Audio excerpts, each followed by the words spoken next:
साथियों जय हिंद सभी को। आपका मैं फिर से वेलकम कर रहा हूं एनिमल हस्बेंड्री के पशुपालन के पार्ट नंबर 14 में।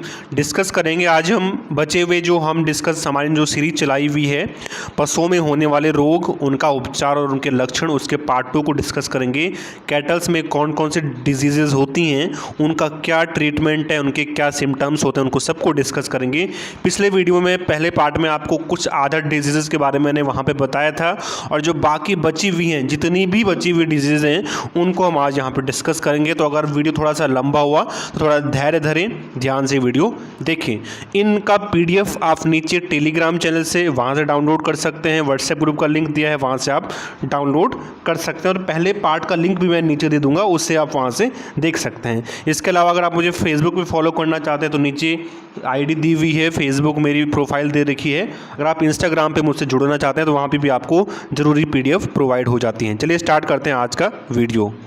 तो चलिए, कल मैंने आपको ब्लैक क्वार्टर डिजीज़ तक मैंने आपको बता दिया था। आज हम नेक्स्ट डिजीज़ को सीखेंगे, वो है ब्रूसेलोसिस। कौन सा डिजीज़ है? एक बीमारी होती है कैटल्स में जिसे ब्रूसेलोसिस कहा जाता है। ठीक है, ये बैक्टीरियल डिजीज़ होती है, बैक्टीरिया की वजह से होती है। ठीक है, इसके अलावा इस डिजीज़ को वेक्स डिजीज़ भी कहा जाता है। किस नाम से? वेक्स डिजीज़ भी कहा जाता है ब्रूसेलोसिस को, क्योंकि इसकी खोज वेक्स नामक साइंटिस्ट ने की थी, या हिंदी में इसे संक्रामक गर्भपात भी बोलते हैं, इन्फेक्शियस एवोशन भी कहा जाता है। ठीक है, तो देखते हैं क्या होता है ब्रूसेलोसिस। ब्रूसेलोसिस डिजीज़ को मनुष्यों में इसे माल्टा फीवर भी कहा जाता है। ये एक बैक्टीरियल डिजीज़ है जो कि बैक्टीरिया से होता है, और जनरली ये जो गाय और भैंस होती हैं, गाय भैंस में ये जो डिजीज़ है ये होता है ब्रूसेला एबोटस के द्वारा। किसके द्वारा? ब्रूसेला एबोटस के द्वारा ये गाय भैंस में होता है। अगर भेड़ की बात की जाए तो ये ब्रूसेला ओविस के द्वारा ये भेड़ में होता है। तो आपको ध्यान रखना है कि ब्रूसेलोसिस नामक बीमारी गाय भैंस में ब्रूसेला एबोटस के द्वारा होती है, और सिप यानी कि भेड़ में ब्रूसेला ओविस के द्वारा होती है, और मनुष्यों में इस बीमारी को क्या कहते हैं? माल्टा फीवर के नाम से जाना जाता है, और ब्रूसेलोसिस बीमारी को हम वेक्स डिजीज़ भी कहते हैं। ठीक है, अब इसके लक्षण की बात करते हैं कि कैरेक्टर क्या है इसके। तो लक्षण है कि इसके नाम से पता चल रहा है इसे इन्फेक्शियस एवोशन भी कहा जा रहा है। तो पशु में जो है टाइम से पहले ही गर्भपात हो जाता है, यानी एवोशन हो जाता है। ठीक है, यानी जो ब्रूसेलोसिस है, इस रोग में पशु जो है गर्भ में अंतिम तिमाही में ही जो है उसकी डेथ हो जाती है। ठीक है, और पशु के पैरों में, जो एनिमल है उसके पैरों में सूजन, स्वेलिंग आ जाती है, जिसे एनिमल हस्बेंड्री के टर्म में हाइग्रोमा कहा जाता है। क्या बोलते हैं?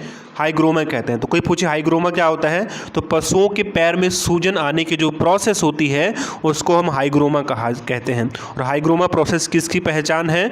वह है ब्रूसेलोसिस नामक बीमारी की पहचान है। अब इसकी रोकथाम क्या है, इसका कंट्रोल कैसे कर सकते हैं? तो कंट्रोल क्या है कि इसमें वैक्सीनेशन करना चाहिए, जो है जन्म के टाइम और उसके कुछ टाइम पर्टिकुलर समय बाद जो है पशुओं में जो है क्या करना चाहिए? वैक्सीनेशन, टीकाकरण करना इसमें सही इलाज होता है। ठीक है, अगली बात करते हैं। अगली बीमारी कौन सी है? एंट्रोटॉक्सीमिया। कौन सा? एंट्रोटॉक्सीमिया एक अगली डिजीज़ है जो कैटल में होती है, एंट्रोटॉक्सीमिया। ठीक है, ये भी एक बैक्टीरियल डिजीज़ है, बैक्टीरिया से होने वाली डिजीज़ है। एंट्रोटॉक्सीमिया को हम ओवर ईटिंग डिजीज़ भी कहते हैं। क्या बोलते हैं? ओवर ईटिंग डिजीज़ भी कहा जाता है। मतलब ये एंट्रोटॉक्सीमिया बीमारी कहीं ना कहीं पशुओं के ज़्यादा चारा खाने से होती है, ज़्यादा खाने से होती है, इसीलिए इसे ओवर ईटिंग भी कहा जाता है। जो एंट्रोटॉक्सीमिया डिजीज़ है वो बैक्टीरियल डिजीज़ है, जनरली क्लोस्ट्रीडियम वेल्सियाई नामक जो है बैक्टीरिया से होता है, और इसमें जीवाणु पस की आंतों में जहर पैदा कर देते हैं। यह रोग यानी एंट्रोटॉक्सीमिया या फिर ओवर ईटिंग डिजीज़ जो है भेड़ और बकरी में अधिकता से होता है, और यह रोग यानी एंट्रोटॉक्सीमिया पशु रोग के प्रोटीन युक्त ज़्यादा चारा खाने से होती है। यानी कि अगर कोई पशु है वो ऐसा चारा खाता है, ऐसा कोई फीड खाता है जिसमें ज़्यादा प्रोटीन है, तो उसमें ये एंट्रोटॉक्सीमिया बीमारी होने के चांसेस ज़्यादा हैं। ठीक है, इसके लक्षण बताता हूँ आपको। लक्षण क्या है? लक्षण है इसके कि पशु गर्दन को नीचे करके चक्कर काटता है। ठीक है, और जो एनिमल इससे इन्फेक्टेड है उसके मुंह से बार बार झाग आने लगता है। ठीक है, पशु क्या करता है कि बहुत जल्दी जल्दी सांस लेता है, ऐसा करके। ठीक है, और कुछ टाइम बाद जो है उसकी डेथ भी हो सकती है। इसका ट्रीटमेंट ये है कि जो एनिमल है उसको, जो इन्फेक्टेड एनिमल है उसको हेल्दी एनिमल से, स्वस्थ पशुओं से अलग कर देना चाहिए और उस पशु पे जो है 50 ml रेड मेडिसिन, लाल दवा का छिड़काव करना चाहिए। क्या करना चाहिए? लाल दवा का विलयन उसको पिलाना चाहिए। ठीक है, 50 ml रेड मेडिसिन, लाल दवा। आप मुझे कमेंट करेंगे कि लाल दवा यानी रेड मेडिसिन का फॉर्मूला क्या वो होता है, कल हमने सीखा था, आप मुझे कमेंट करेंगे। ठीक है, रेड मेडिसिन या लाल दवा। इसके अलावा इसमें ET वैक्सीन भी लगाया जाता है और जन्म से लेके बच्चे, जब पशु होते हैं इनमें 1 से लेके 6 माह में जो है टीकाकरण करवाना चाहिए। ठीक है, नेक्स्ट डिजीज़ देखते हैं क्या है ये। बहुत इम्पोर्टेंट, बहुत ज़्यादा इम्पोर्टेंट, थैलेला डिजीज़। कौन सा? थैलेला डिजीज़, PTHANALA, थैलेला, पी इसमें साइलेंट होता है, या फिर इसे बोलते हैं मैस्टिटिस डिजीज़। क्या बोलते हैं? मैस्टिटिस डिजीज़ के जाना जाता है, लेकिन थैलेला नाम से बहुत फेमस, आप थैलेला ही ध्यान रखें। जो थैलेला डिजीज़ है ये एक बैक्टीरियल डिजीज़ है, बैक्टीरिया से होता है। ये किस बैक्टीरिया की वजह से होता है? जो थैलेला डिजीज़ है ये स्ट्रेप्टोकोकस नामक बैक्टीरिया से होता है। ठीक है, किस नाम से? स्ट्रेप्टोकोकस नामक बैक्टीरिया से ये होता है। कभी कभी यह रोग, अब देखिए एग्ज़ाम में ध्यान रखना, अपनी आदत बनाइए, यह मत पढ़िए। यहाँ पे लिखा है यह, तो यह मत पढ़िए। यहाँ पे जिसके बारे में हम पढ़ रहे हैं उसका प्रोनाउंस कीजिए, बार बार खुद से कीजिए। इसीलिए मैं बार बार, आपने देखा होगा मैं बार बार डिजीज़ का नाम ले रहा हूँ ताकि आपको परफेक्ट याद हो जाए। कभी कभी यह मत पढ़िए, यहाँ पे थैलेला पढ़ना चाहिए। कभी कभी थैलेला रोग वायरस और फंगी की वजह से भी हो सकता है, लेकिन अधिकतर ये स्ट्रेप्टोकोकस नामक बैक्टीरिया से होता है। ठीक है, जो थैलेला डिजीज़ है ये सर्वाधिक जनरली ये गाय और भैंस, दुधारू पशुओं में होता है, और जनरली ये जो हाइब्रिड ब्रीड होती हैं कैटल्स की, उनमें अधिकतर पाया जाता है। ठीक है, गाय भैंस जो अधिक दूध देती हैं उनमें थैलेला डिजीज़ होने के चांसेस ज़्यादा के ज़्यादा रहते हैं। अब इसके लक्षण बताता हूँ आपको, क्या लक्षण है इसके जो लक्षण हैं वो है, जो कैटल होता है उसके थन, जो जहाँ से दूध निकलता है वहाँ पे स्वेलिंग आ जाती है, सूजन आ जाती है। ठीक है, उसके जो थन है वो लाल होने लगते हैं। ठीक है, और कभी कभी ऐसा लगता है कि जो दूध होता है, दूध में एक रेड लिक्विड भी आने लगता है, तो ऐसा लगता है कि दूध के साथ खून भी आ रहा है, ब्लड भी निकल रहा है पशु का, तो वो भी होता है इसमें। और कभी कभी दूध एपिथेलियम कोशिकाओं के फटने से लाल रंग का हो जाता है। ठीक है, और इसकी ये खास पहचान भी है कि जो दूध निकलता है इस बीमारी में, थैलेला डिजीज़ में, वो फटा हुआ निकलता है। फटा दूध समझते हैं ना, दूध ऐसा लगता है कि दूध फट सा गया। ठीक है, तो ये भी इसकी पहचान है। इसका नियंत्रण और ट्रीटमेंट क्या हो सकता है? जनरली ये बीमारी जो थैलेला डिजीज़ है ये गंदगी के कारण अधिकतर होती है, तो साफ़ सफाई का विशेष ध्यान रखना चाहिए। ठीक है, जो थन होते हैं उनको रेगुलर सफाई उनकी करनी चाहिए। ठीक है, और जनरली ये डिजीज़ दूध दोहन की, मिल्किंग की गलत प्रोसेस के कारण भी होता है। ठीक है, आगे बताता हूँ और क्या है। ठीक है, नेक्स्ट डिजीज़ है टिक फीवर, बहुत ही इंपॉर्टेंट। कौन सी डिजीज़? टिक फीवर डिजीज़। ठीक है, टिक फीवर, इसे चिचड़ी बुखार भी कहा जाता है, टिक फीवर। देखिए, टिक फीवर एक प्रोटोजोअल डिजीज़ है, प्रोटोजोआ से होने वाला बीमारी है। किससे? प्रोटोजोआ से होने वाली ये बीमारी है। ठीक है, इस टिक डिजीज़ को हम बेबीसियोसिस भी कहते हैं। क्या बोलते हैं? बेबीसियोसिस नामक बीमारी को ही टिक फीवर या फिर पित्त ज्वर के नाम से जानते हैं। एक बार तो एग्ज़ाम में क्वेश्चन भी आया हुआ है कि निम्न में से जो टिक फीवर है या चिचड़ी बुखार है किसको कहा जाता है? तो आंसर क्या होगा? बेबीसियोसिस नामक बीमारी को ही हम क्या बोलते हैं? टिक फीवर बोलते हैं। प्रोटोजोआ की वजह से अधिकतर होता है। और किस प्रोटोजोआ की वजह से? बेबिसिया बिगेमिना। क्या? बेबिसिया बिगेमिना नामक प्रोटोजोआ से ही अधिकतर होता है। और इस रोग के परजीवी जो पैरासाइट होता है, किस रोग के? टिक फीवर या फिर बेबीसियोसिस रोग के परजीवी यानी पैरासाइट जो है एनिमल के बॉडी में पहुंच के उसके आरबीसी को नष्ट कर देते हैं। ठीक है, तो इन्हें इनका टारगेट होता है कि कहीं ना कहीं आरबीसी को ही ख़त्म कर दो। ठीक है, लक्षण है इसके टिक फीवर के, इसमें बुखार आने लगता है। बॉडी टेम्परेचर पशुओं का 106 से लेके 107 डिग्री फ़ारेनहाइट तक हो जाता है या फिर फ़ारेनहाइट तक हो जाता है। ठीक है, और आँखों की जो प्यूपिल होती है, पुतली जो होती है जिसे कहते हैं हिंदी में, वो रेड कलर की हो जाती है। ठीक है, और कुछ टाइम बाद वो पीली भी पड़ जाती है। इसके अलावा जो एनिमल्स होते हैं उनको जो टॉयलेट होती है, जो उनको जो पेशाब होता है वो लाल रंग का हो जाता है। ठीक है, क्यों हो जाता है लाल रंग का? क्योंकि ये जो प्रोटोजोआ है ये पशुओं में सबसे पहले आरबीसी को ख़त्म करता है, तो आरबीसी भी टॉयलेट से बाहर आ जाते हैं, तो इसीलिए पशुओं का जो टॉयलेट है वो लाल रंग का हो जाता है। ठीक है, अब आगे बात करते हैं इसका अगली बहुत इम्पॉर्टेंट डिजीज़ मिल्क फीवर। क्या? मिल्क फीवर, दुग्ध ज्वर, बहुत इम्पॉर्टेंट। मिल्क फीवर यह रोग प्रसव के तुरंत बाद, जो मिल्क फीवर नामक बीमारी है, यह प्रेगनेंसी के तुरंत बाद 2 या 3 सप्ताह के अंदर हो सकता है। ठीक है, मिल्क फीवर की खास बात यह होती है कि इसमें शरीर में कैल्शियम की कमी हो जाती है। सीधी सी बात है, फंडा ही ख़त्म। मतलब कोई पूछे आपसे कि पशुओं में कैल्शियम की कमी से कौन सी बीमारी होती है, खटाक से आंसर होगा, कौन सा होगा? Milk fever. ठीक है, प्रसव के तुरंत बाद कैल्शियम काफ़ी मात्रा में शरीर से बाहर निकल जाता है, जिससे कि कैल्शियम की कमी हो जाती है। ठीक है, तो ये इसका है, ध्यान रखना है इसको। इससे ज़्यादा कुछ बताने के लिए है नहीं।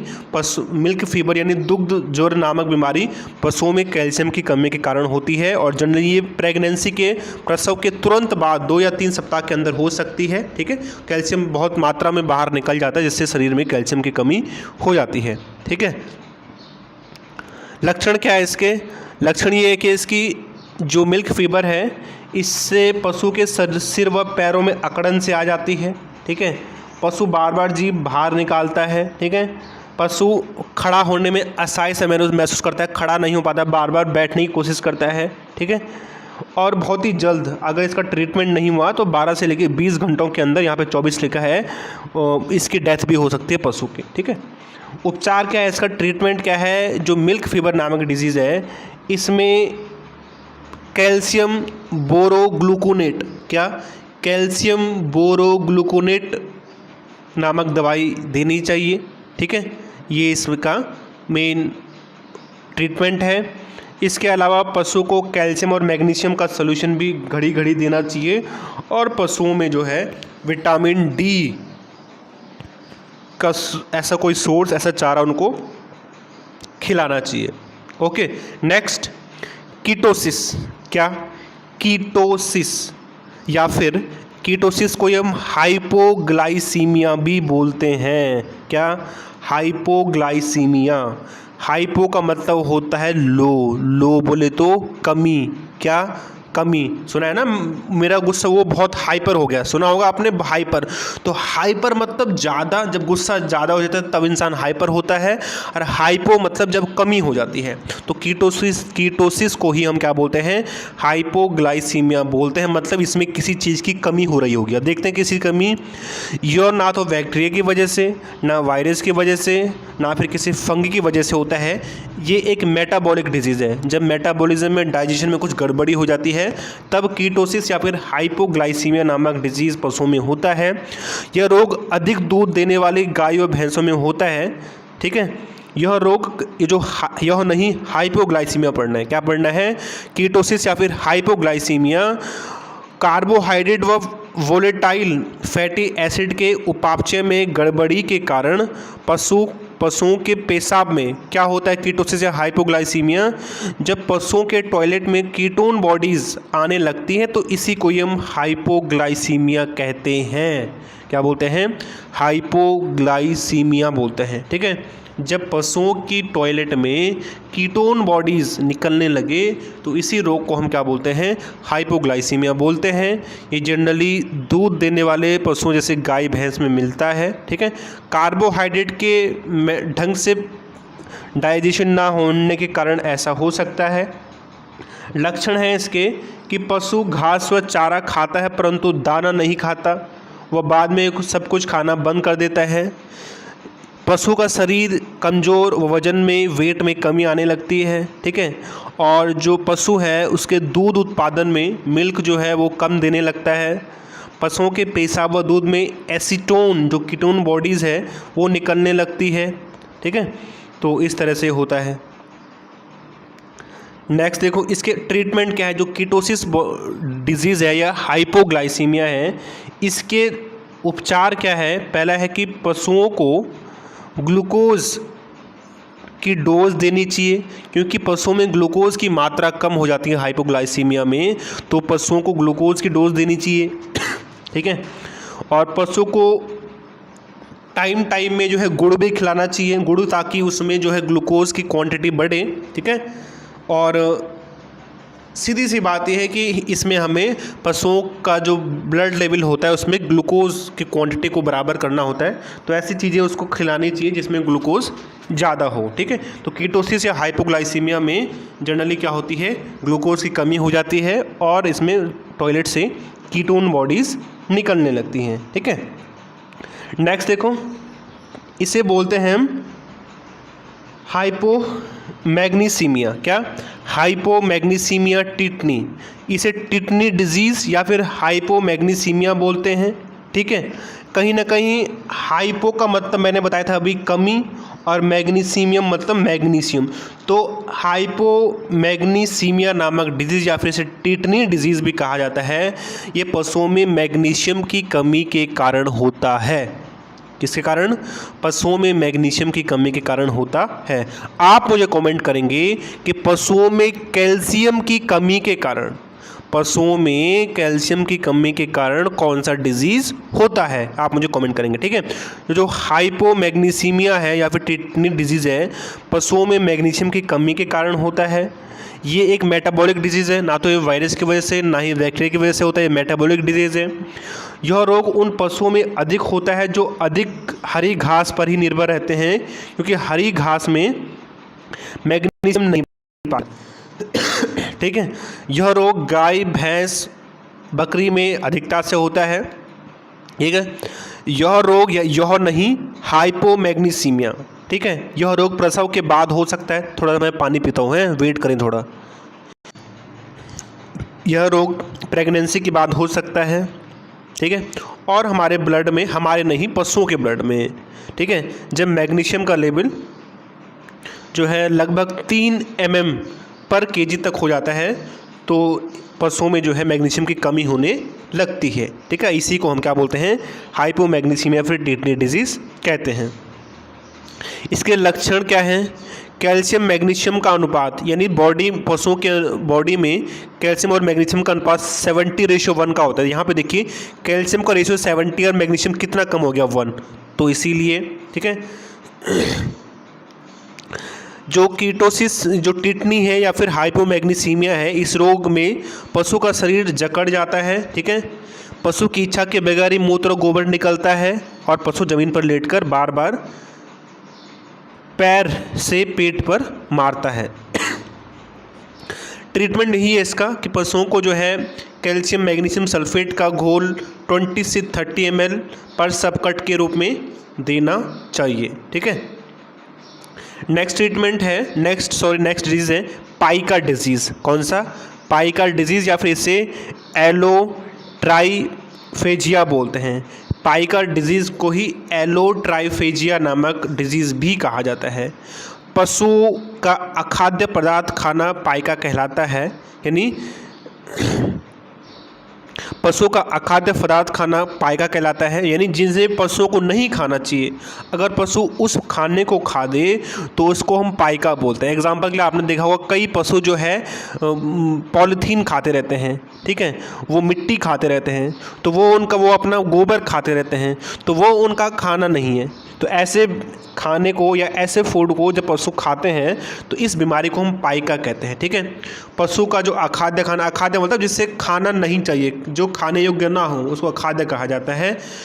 ठीक है। उदाहरण के लिए कपड़ा खाने लग पशुओं का चमड़ा खाना, गोबर खाना, उसे पाइका डिजीज़ कहा जाता है। यह रोग पशुओं में फास्फोरस की कमी के कारण होता है। बहुत इंपॉर्टेंट, चिल्ला रहा हूँ बार बार, पाइका डिजीज़ फास्फोरस की कमी से, हाइपोग्लाइसीमिया डिजीज़ किसकी कमी से, ग्लूकोज की कमी से, ठीक है, और मिल्क फीवर डिजीज़ कैल्शियम की कमी से, और टिटेनी डिजीज़, ठीक है, वो किसी कमी से, मैग्नीशियम की कमी से। तो इतने सारे डिजीज़ हो गए। आप जरूर यहाँ से एक क्वेश्चन बन सकता है कि जो पाइका डिजीज़ है पशुओं में किस कमी से होता है, तो पाइका डिजीज़ पशुओं में फास्फोरस की कमी से होता है, ठीक है।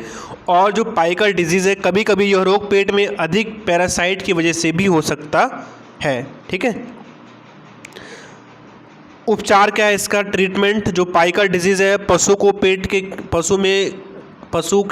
को कीड़े मारने की दवा पिलानी चाहिए ताकि उसके पेट में जो कीड़े हैं वो जो है बाहर निकल जाए, मर जाएं। और पशुओं को जो है साधारण खाना खिलाना चाहिए, वो उनको जो है उल्टा सुल्टा खाना खिलाने से बचना चाहिए। नेक्स्ट डिजीज़ बहुत इंपॉर्टेंट, बहुत बहुत बहुत इंपॉर्टेंट, सर्रा डिजीज़ या फिर इसे सूरा डिजीज़ भी बोलते हैं, जो बोलना है बोले। सर्रा डिजीज़ एक ऐसा डिजीज़ जो प्रोटोजुआ की वजह से होता है। ट्रिपैनोसोमा इवांसाई नामक प्रोटोजुआ की वजह से ये सर्रा डिजीज़ कैटल्स में होता है। बहुत इंपॉर्टेंट है सर्रा डिजीज़, ठीक है। जो ट्रिपैनोसोमा इवांसाई है इसकी डिस्कवरी, इसकी खोज जेम्स इवांस नामक साइंटिस्ट ने 1880 में की थी, ठीक है। क्या बोलते हैं, 1880 में की थी, ठीक है। इसीलिए इसका नाम ट्रिपैनोसोमा इवांसाई रखना पड़ा इनके नाम पे, ठीक है। भारत में सर्वप्रथम जो सुर्रा डिजीज़ है या फिर सर्रा डिजीज़ है ये ऊँटों में देखा गया 1918 में, ठीक है। यह परजीवी जो ट्रिपैनोसोमा इवांसाई है, ध्यान रखें यह की जगह बार बार आप वो उस नाम का प्रोनाउंस करें जिसके बारे में बोला जा रहा है, तो आपको याद करने में हज़ारों गुना आसानी होगी, ठीक है। जो ट्रिपैनोसोमा इवांसाई है वो जनरली मक्खियों से फैलता है, ठीक है। ये जो रोग है कौन सा, सर्रा डिजीज़, जनरली हरियाणा, ठीक है, और राजस्थान के ऊँटों में अधिकतर होता है, ठीक है। और वहाँ पे इसे हरियाणा और राजस्थान में से इस रोग को, सर्रा डिजीज़ को तिबरसा के नाम से जाना जाता है। क्या बोलते हैं, एग्ज़ाम में ये भी आ सकता है कि राजस्थान में तिबरसा रोग किसे कहा जाता है, तो किससे, सर्रा डिजीज़ को राजस्थान और हरियाणा में तिबरसा नाम से जाना जाता है, ठीक है। जो सर्रा डिजीज़ है इस रोग के कारण पशु सड़ जाता है, इसलिए इसका नाम सड़ा रोग हो जाता है, ठीक है।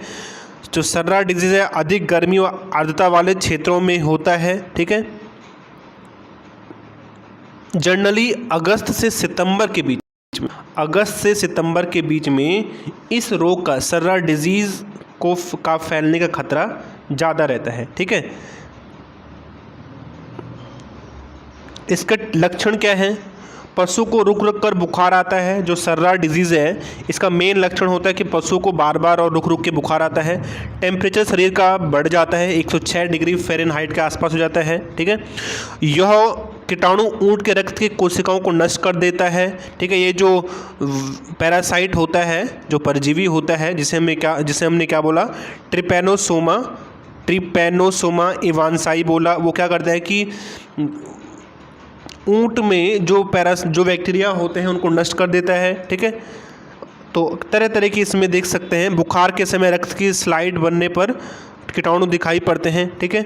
इस रोग से रोगी पशु के पूंछ के बाल को उखाड़ कर हथेली रखकर भी देखते हैं, ठीक है। और उपचार ये है इसका कि मक्खियों का नियंत्रण करना चाहिए, मक्खियों को पशुओं के आसपास नहीं आने देना चाहिए, ठीक है। इसमें एंट्रीपोल नामक दवाई है उसका वैक्सीन देना चाहिए, ठीक है। ये इसका ट्रीटमेंट है। नेक्स्ट डिजीज़ देखो, रानीखेत, पोल्ट्री डिजीज़ है, जनरली जो है किस में होती हैं, जनरली ये रोग जो है मुर्गियों में होती हैं। रानीखेत डिजीज़ बहुत फेमस डिजीज़ है, बहुत ज़्यादा फेमस, ये हमने डिस्कस भी किया था। रानीखेत डिजीज़ वायरस से होता है। किस वायरस से? ट्रॉट फ्यूरेंस नामक वायरस से होता है। ठीक है, इस रानीखेत डिजीज़ को न्यू कैसल बीमारी के नाम से भी जाना जाता है। रानीखेत बीमारी के लक्षण है कि रानीखेत से पक्षी का श्वसन तंत्र और तंत्रिका तंत्र यानी रेस्पिरेटरी सिस्टम और नर्वस सिस्टम दोनों प्रभावित होते हैं। ठीक है, पक्षी की जो चोंच होती है और नाक होती है, वहाँ से जो है कुछ लिक्विड निकलने लगता है। ठीक है, रानीखेत डिजीज़ में पक्षी मुंह खोलकर सांस लेता है क्योंकि उसका नाक वाला सिस्टम गड़बड़ हो जाता है। ठीक है, सांस लेने में परेशानी होती है, पक्षी को चक्कर आने लगते हैं और कई तरह के इसके लक्षण होते हैं। ठीक है, और ये भी इम्पोर्टेंट है कि पक्षियों को सफ़ेद दस्त लगने लगते हैं, जो टॉयलेट करते हैं। ठीक है, सफ़ेद दस्त उसको लगने लगते हैं। ट्रीटमेंट क्या है इसकी? इसको ट्रीटमेंट ये है कि जो मुर्गियां होती हैं उनमें 4 से 10 दिन की आयु पर जो है उनको दवाइयाँ पिलानी चाहिए। ठीक है, और एक पर्टिकुलर टाइम पे उनको दवाई देनी चाहिए। ठीक है, वैक्सीनेशन भी करना चाहिए। नेक्स्ट डिजीज़ देखो, मेरेक्स डिजीज़, ये भी इम्पॉर्टेंट है। मेरेक्स डिजीज़ भी जनरली मुर्गियों में होती है। ठीक है, यह मुर्गियों का एक भयंकर जो है एक इन्फेक्शियस डिजीज़ है और वायरस की वजह से होता है। मेरेक्स डिजीज़ हर्पिस वायरस की वजह से होता है। किसकी वजह से? हर्पिस वायरस की वजह से। लक्षण है मेरेक्स डिजीज़ के, पैरों इससे पैर व पंख पैरालिसिस हो जाते हैं, जिससे पक्षी ना तो खड़ा हो पाता है और पक्षी बोले तो जो मुर्गी है ना ही वो उड़ पाती है। ठीक है, और जो मुर्गी है उसको हरे व सफ़ेद दस्त लगने लगते हैं। ठीक है, इस रोग में पक्षी चलकर अपने आहार व पानी के पात्रों तक भी नहीं पहुंच पाता। ठीक है, जो मेरेक्स डिजीज़ है इसमें जो पक्षी होता है, जो मुर्गी है, इतना भयंकर उसको तकलीफ़ होती है कि वो चल के खाना तक नहीं खा पाता। ठीक है, त्वचा पर जो है स्किन पे झुर्रियाँ पड़ने लगती हैं। अगली डिजीज़ है कॉकसीडियोसिस, या फिर अगली डिजीज़ है कॉकसीडियोसिस डिजीज़। ये प्रोटोजोआ से होने वाली डिजीज़ है। हिंदी में इसे खूनी पेचिश भी बोलते हैं, इंग्लिश में क्या बोलते हैं? कॉकसीडियोसिस नामक डिजीज़। ठीक है, नेक्स्ट देखो, फाउल पॉक्स या फिर चेचक। ठीक है, फाउल पॉक्स इंसान में जो चिकन पॉक्स होता है वैसे ही इनमें फाउल पॉक्स होता है। इसका रोगजनक ये वायरस की वजह से होता है। किस वायरस की वजह से? बोरीलियोटा एवियम नामक वायरस की वजह से होता है। ठीक है, इसका रोकथाम क्या है इस फाउल पॉक्स का? इसमें पशुओं पे जो है सिल्वर नाइट्रेट का छिड़काव या फिर पिक्रिक एसिड का छिड़काव जो है करना चाहिए। ठीक है, बस अब इतने ही डिजीज़ थे, जितने भी इम्पोर्टेंट डिजीज़ हो सकते थे मैंने आपको कराए। आप इनको ध्यान से पढ़ें, एक बार समझ में नहीं आई तो दोबारा देखें, नोट ज़रूर करें। मेरे भरोसे मत रहें नोट्स के, PDF भले ही मैं अवेलेबल करा देता हूँ लेकिन उनका कोई फ़ायदा नहीं जब तक आप खुद से नोट्स नहीं बनाते। तो मेरी आपको फ्री एडवाइस है, नोट्स ज़रूर बनाएं। ठीक है, और एक और बात ये, जब आप नोट्स बनाएं तो उनमें यह मत लिखिए, यह नहीं लिखिएगा। जिस चीज़ के लिए आप पढ़ रहे हैं, लिख रहे हैं, बोल रहे हैं, उस चीज़ का पूरा नाम लिखिए ताकि आपको याद करने में आसानी हो।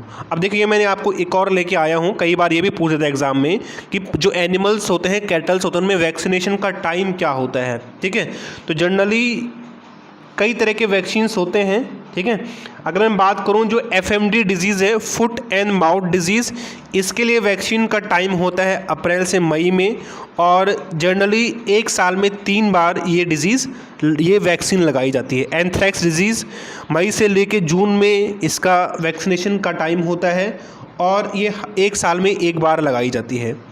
गलघोंटू जो डिजीज़ है इससे मई से जून में लगाया जाता है और जो टाइम होता है वैक्सीनेशन का वो पहली वैक्सीन 6 माह की आयु में ही लगाई जाती है। ब्लैक क्वार्टर डिजीज़, इसको वैक्सीनेशन का टाइम होता है मई से जून, पहली वैक्सीन जो है 6 माह की आयु में लगाई जाती है। ठीक है, पशु प्लेग रिंडरपेस्ट, इसे रिंडरपेस्ट के नाम से जाना जाता है। ये हमने कल पढ़ा था। रिंडरपेस्ट जनवरी से फरवरी में वैक्सीनेशन का टाइम होता है और पहले ही वैक्सीन जो है जन्म से 6 सप्ताह के अंदर अंदर लगानी चाहिए। और ब्रूसेलोसिस, जिसे हम इन्फेक्शियस एबॉर्शन या गर्भपात भी कहते हैं, जो ब्रूसेलोसिस है, इसे सिर्फ जीवन में एक बार ही लगाया जाता है। और कब? 6 माह की आयु में, जन्म से लेकर 6 माह के अंदर अंदर ये वैक्सीनेशन करानी चाहिए, जिससे कि पशुओं में बीमारी का खतरा कम हो। ठीक है, आज के लिए बस इतना ही है। वीडियो आपको कैसे लगा ज़रूर मुझे यस और नो में बताएं। ठीक है, थैंक्स फॉर वॉचिंग। जय हिंद, जय भारत।